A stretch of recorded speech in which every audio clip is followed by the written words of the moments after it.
configurations and reset to factory defaults.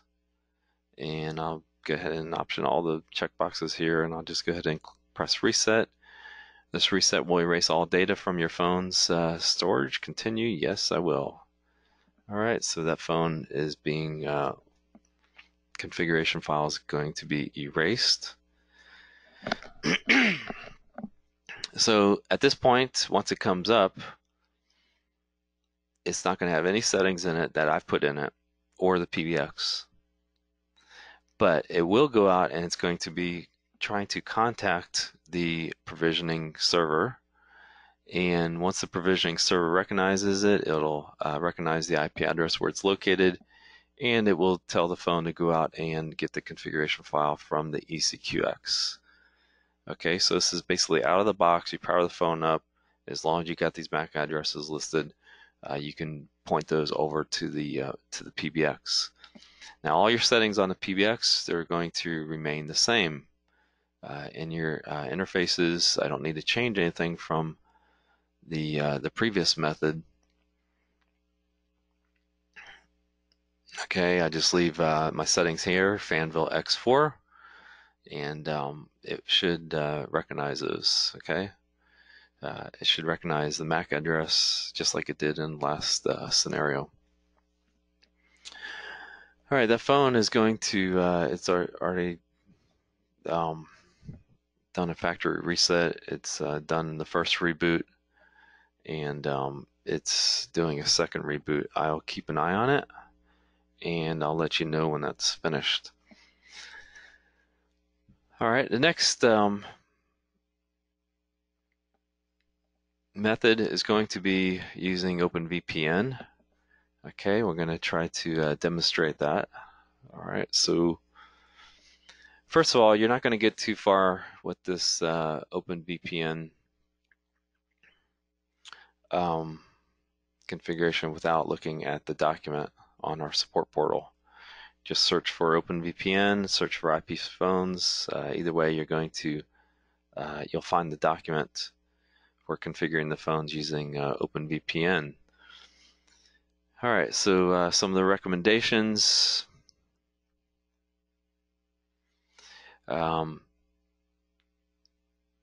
Each client you should get a its own OpenVPN. So you reset the phone to factory default, and you start the with the OpenVPN configuration file for each phone separately. All right, don't try to generate one OpenVPN file and use it for all your phones. That's a recommendation.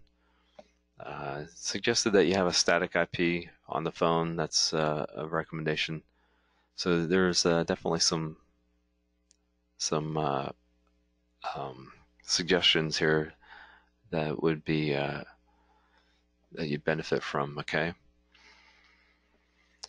So the first thing you're going to do, we'll just look at the notes here, is you're going to configure within the QX, go to the OpenVPN settings, go to the server certificate authority,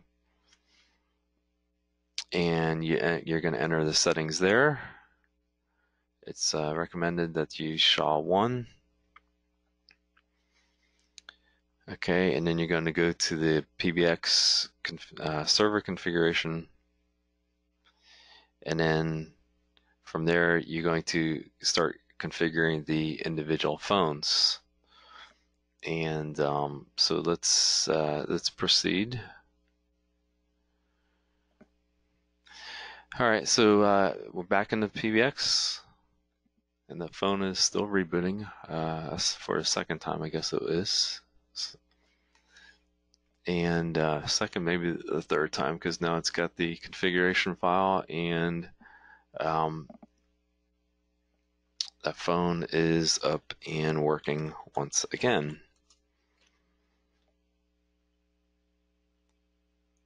All right, if we look at the line settings, we can see that we've got an account, and it is working. Star 74. The phone is connected to IP line number 51. Extension is 1051. All right, so success, that worked. Excellent. All right, so the next one we're going to be using the OpenVPN for is going to be our Yealink phone. Okay, so we're going to go to the network. I'm back on the Pbx ECQX, looking at the OpenVPN settings. We're going to use the server server certificate authority and key. So it has your country name, your state, city. You can put all these options in there. SHA-1 and validation period 3,650 days. Server configuration. This is the server being the QX, the ECQX in this case. It's going to be listening on port 1194. It's going to use UDP. Within the VPN, it's going to the network's going to be 10.26.0.0/24, which means the QX, since it's the server, is going to be 10.26.0.1. Okay, so the QX IP within the OpenVPN is .1. And then here's a range. If it's going to hand out IPs, it can do that. And next, we'll look at the configuring the remote clients. So this is going to be the individual phones. And I'd already created this one. I thought I deleted it, but I did. Actually, it's at the bottom. I called it, gave it a name, called it so I can recognize it, Andy Yealink T46S. Let's do an edit on the settings. All right, so the name, that's what we're going to reference it within the QX. Andy Yealink T46S. The server address. This is what the phone is going to be using to contact the Pbx for getting the Open VPN to connect with the across the Open VPN. So it's Epygi production.epygcloud.com. Our server port 1194, protocol UDP, and then I'm going to give the phone a static IP of 10.26.0.144. Okay, so that's the IP within the OpenVPN that the phone's going to have.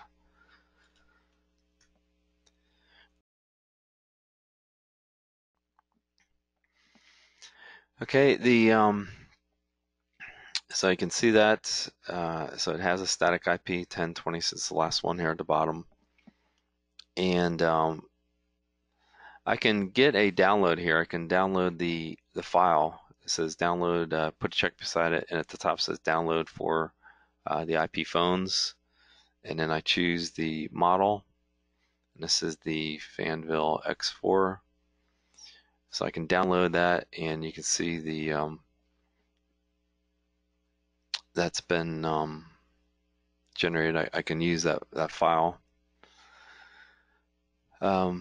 or we're going to use. Let me go ahead and close that.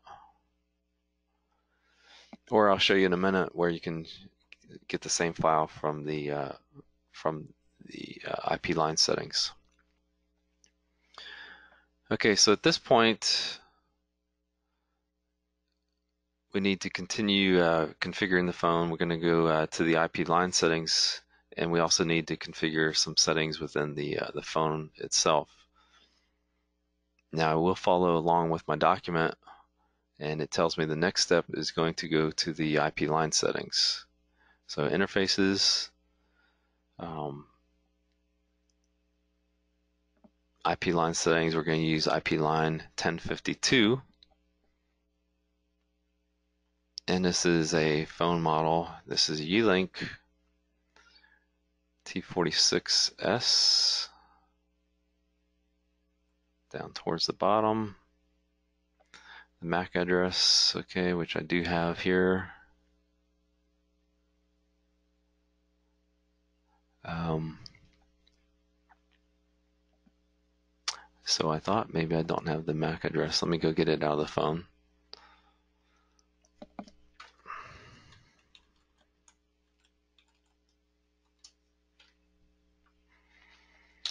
All right, there's the MAC address right on the phone itself, the front page. Just copy that, and I could put it directly into the settings here. The local extension 1052, it has a good strong password in there. And then I need to check the box here for use OpenVPN settings and save my settings.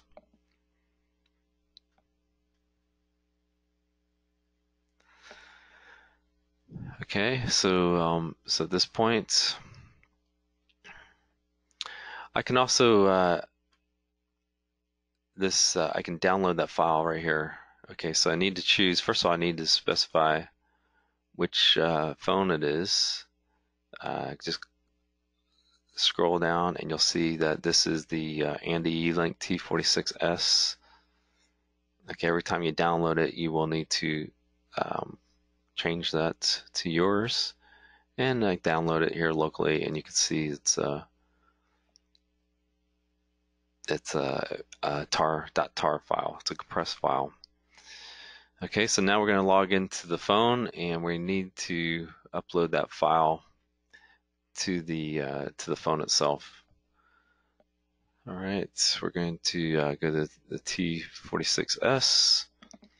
And one of the things that you're going to want to make sure is that the phone does have a DNS server, and actually it does. Since it's located on my private network, it does have access to the DNS server. So they mention that in the document. If it doesn't, make sure that's set. You can use Google's 8.8.8, 4.8.8.8.8. Okay, the same with the time zone. You want to check the time server and make sure that's set. Now we can go to the network and advanced, and down towards the bottom there's an option for VPN. So we're going to upload that file that we just downloaded. So we're going to browse to the file. It's in my downloads folder. There it is right at the top. Andy E-Link T46S, E-Link SIP T46S. All right. And upload it, and you can see it's already uploaded. It's a fairly small file. Okay, and now I need to activate the VPN itself and confirm the settings. Some settings, it says it won't take effect until after you reboot. Do you want to reboot now? Okay, and we will say okay. So at this point, the phone sitting beside me is rebooting.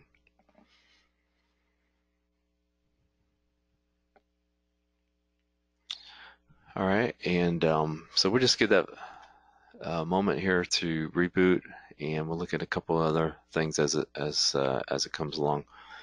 Okay, what we're hoping to see is after the phone reboots, it's going to be come up, and if you go back to the OpenVPN settings, and if you look at server status, we're hoping to see that show up in this list as one of the valid phones on the OpenVPN network. All right, so we'll give that phone a minute or two. So going back to the phone provisioning server, let's look at the group.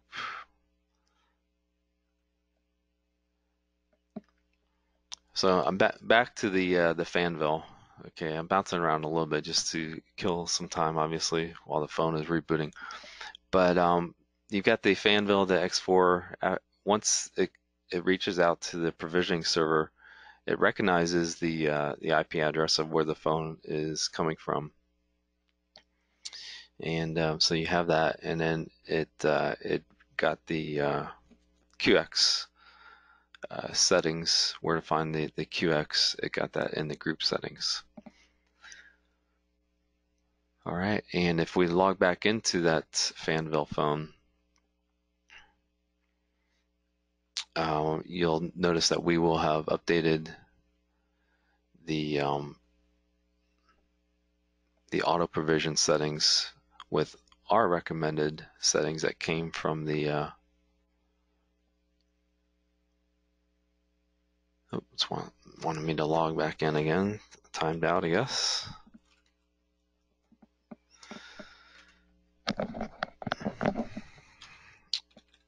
Admin.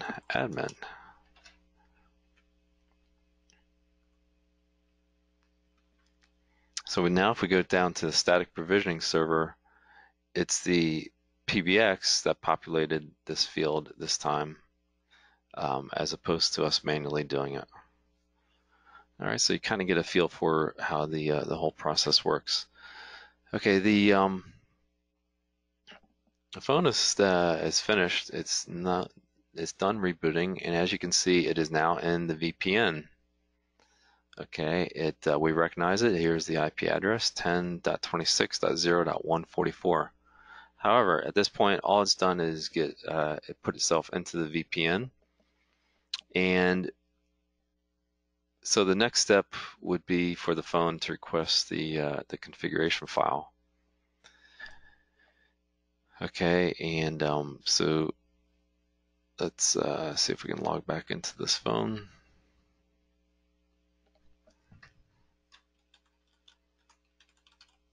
Appreciate you bearing with me here and your patience. We're going a little bit over today on the time. So we got the we're going to go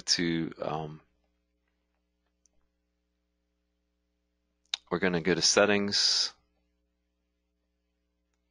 over here on the right, and then we're going to go to auto provision, and we need to enter the Pbx URL. Okay, so at this point,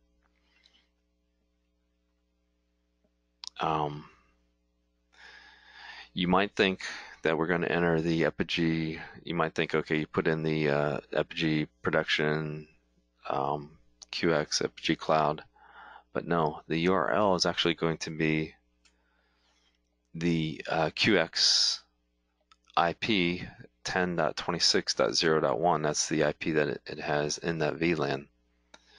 All right, so we need to save the settings,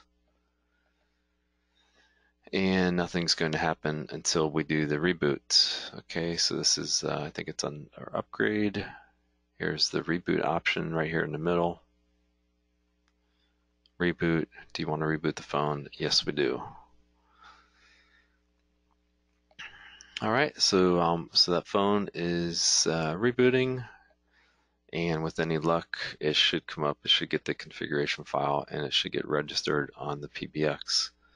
So we'll watch that happen here. So it's in the VPN. At this point, all it's got to do now is just request the configuration file from the PBX. Okay. As these phones, the benefit for configuring, once they're configured, now you get the added benefit of if it's configured, especially either way, whether it's using the provisioning server or whether it's done using the Open VPN, you have the benefit of being able to program the keys. Okay, so you can go to the Programmable Keys, and then you can change some of these keys. For example, if I could put these X4s, they reserve keys 1, 2, and 3 for message waiting indicator, since they don't have an actual message waiting indicator light on the phone. They have a headset and then your IP line. And then from there on down, you can configure individual keys. So, so you could do a watched extension. You can update that. All right, let's see how's that doing.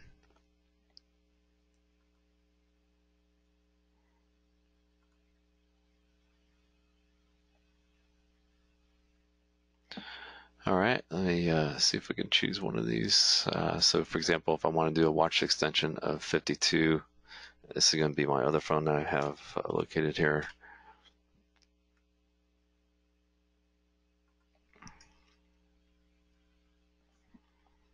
So I save that, and do you want to reboot the phone? And so at this point, the phone will be rebooting. All right.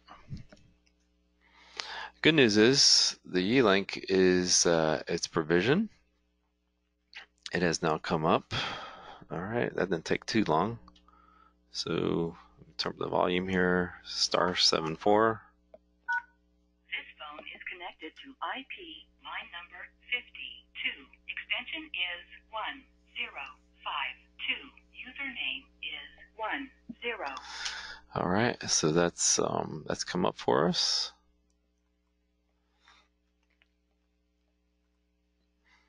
All right, let me see if I can call it 1052 from my other phone. And okay, the call came through.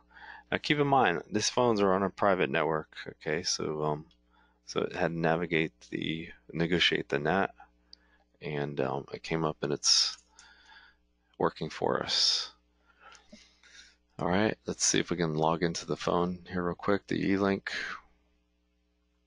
just to make sure that all the settings, see how they look.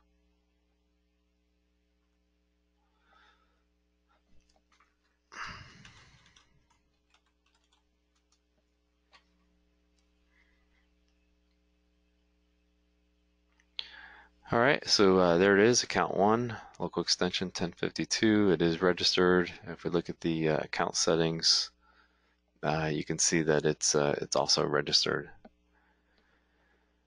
All right, so that's good. So let's just look at lastly, just look at the status, and we can see that the phones are now they're all configured and registered. You notice the IP address of this one, 10.26.0.44.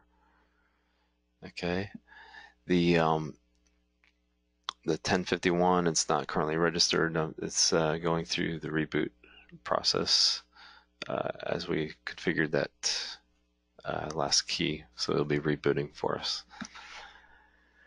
All right, well, that concludes the session. Let me just bring up my contact information here, and